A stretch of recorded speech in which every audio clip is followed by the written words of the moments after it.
quorum call be dispensed with. Without objection. President Biden's proposal for fiscal 2023 was a massive real dollar increase for liberal domestic spending and a significant real dollar cut for our national defense. Thanks to the tireless work from Senator Shelby and a number of our colleagues, the government funding bill that we'll be taking up this week does exactly the reverse of what the Biden administration asked for. This bill will significantly grow the baseline for defense and significantly cut the baseline for non-defense, non-veterans after inflation. A big real dollar increase for the defense baseline and a big real dollar cut for the non-defense, non-veterans baseline. This is an impressive outcome for the Republican negotiators, and more importantly, it is the outcome that our country actually needs to keep helping Ukraine and our other friends, to keep out innovating and outcompeting Russia and China, and to keep our brave men and women in uniform equipped with the best training, tools, and technologies the world has ever seen. The administration's original version for the federal budget, starving defense while shoveling cash into miscellaneous domestic spending, was so out of whack that Democrats in Congress actually joined us in rejecting it. Then there was some discussion that Democrats might only agree to make sufficient investments in our armed forces if they got to jack up domestic spending even higher as compensation. Of course, that didn't make any sense either. The Commander-in-Chief's own political party does not get to take our troops hostage in order to demand even more unrelated goodies. Republicans' position all along was quite simple. Defending America and outcompeting our rivals is a fundamental governing duty. It is the basic business that we're supposed to take care of, not something for which Democrats get special rewards. And that's precisely what is finally happening compared to where the negotiators started. We've transferred huge sums of money away from Democrats' spending wish list toward our national defense and armed forces, but without allowing the overall cost of the package to go any higher. Now, there's no question that an omnibus spending bill less than 1 week before Christmas is not the right way to run the appropriations process or the Senate chamber. Things should be done differently, more responsibly, with more foresight and more planning. And when Republicans controlled the majority, things were in fact done differently, more responsibly, with more foresight.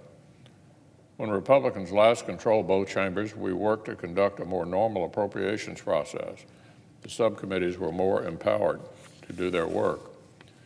We worked to break things into multiple bills and move minibuses across the floor before the 11th hour.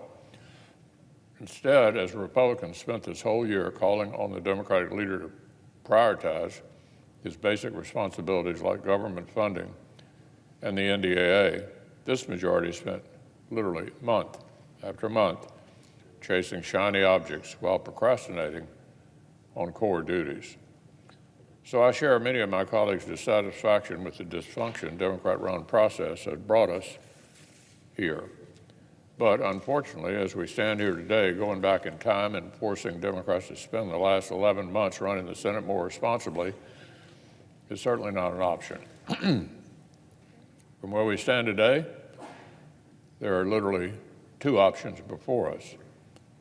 Number one, we can pass this bill, give our service members and commanders the resources they need, flip the president's broken budget request on its head, and actually cut baseline non-defense, non-veteran spending in real dollars while we're at it. Or we can fail to pass this bill and give our armed forces confusion and uncertainty while the Chinese Communist Party continues to help their military commanders pour money into new research and new weapons. Between the two, between the two actual options before us, this is not a close call. The Senate should pass this bill.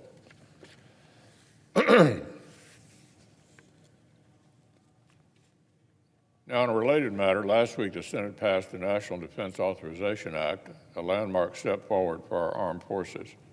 This year's bill was named for our distinguished departing colleague, Ranking Member Inhofe. As I've discussed at length, this year's NDAA was a major step in the right direction to keep the U.S. the world's preeminent superpower. But another aspect that doesn't get enough attention is the ways that Congress' role in defending America also directly benefits military communities across each of our home states.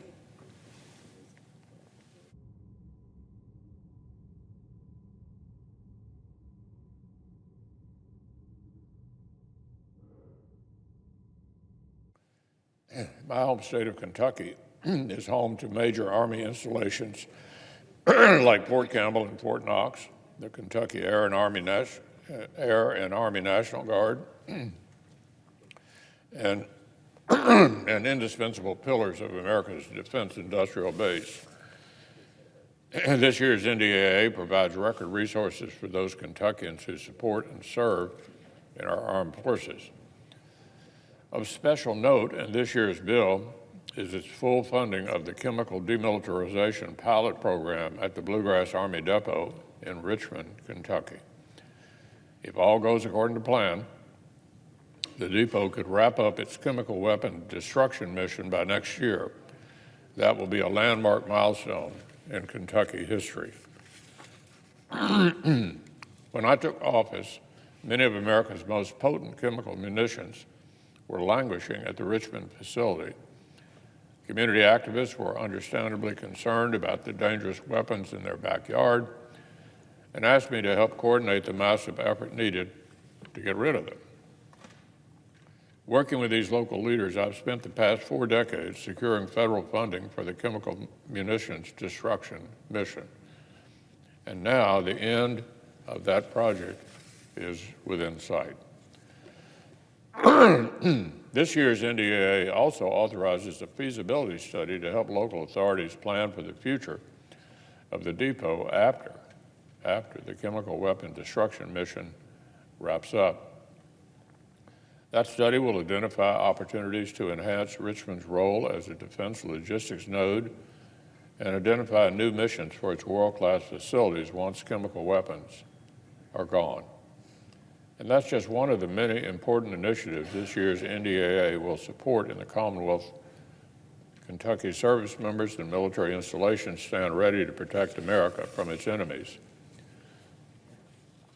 The defense bill also impacts a huge number of America's efforts for good around the world that don't always make the headlines.